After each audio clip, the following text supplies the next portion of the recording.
তো দেখো আমি গেছিলাম জিমে, আর অনেক দিন ধরেই মিষ্টি আমাকে বলছিল তোকে একটা কেক খাওয়াবো, তোকে একটা কেক খাওয়াবো। কারণ হচ্ছে আমার ওর কেক খেতে এত ভালো লাগে, মানে আমার দাদার বিয়েতে ও কেক করে দিয়েছিল, তোমরা জানোই অবশ্যই, হয়তো হোয়াইট কালারের একটা কেক খুব সুন্দর করেছিল।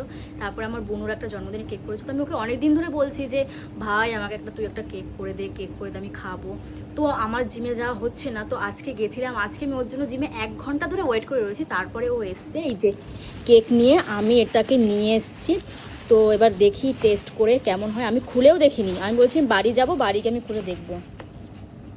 তো দেখো কি কিউট, মানে দারুণ, মানে কেকটা সত্যি খুব কিউট, মানে এরকম ছোট্ট কেক আমি দেখিনি। থ্যাংক ইউ সো মাচ মিষ্টি, মানে এই পুরো কেকটা আমি একাই খাবো। ও আমাকে বলেছে যে আমাকে দিদিকে দিতে, বাট আমি দিদিকে দেবো না, আমি নিজেই এটা খাবো। তো চলো টেস্ট করে দেখি কেমন হয়েছে। দাঁড়াও, এখান থেকে একটু নিই, দেখে তো মনে হচ্ছে ভালোই হয়েছে। আর আমার হোমমেড খেতে দারুণ লাগে। ভ্যানিলা ফ্লেভারে করেছে।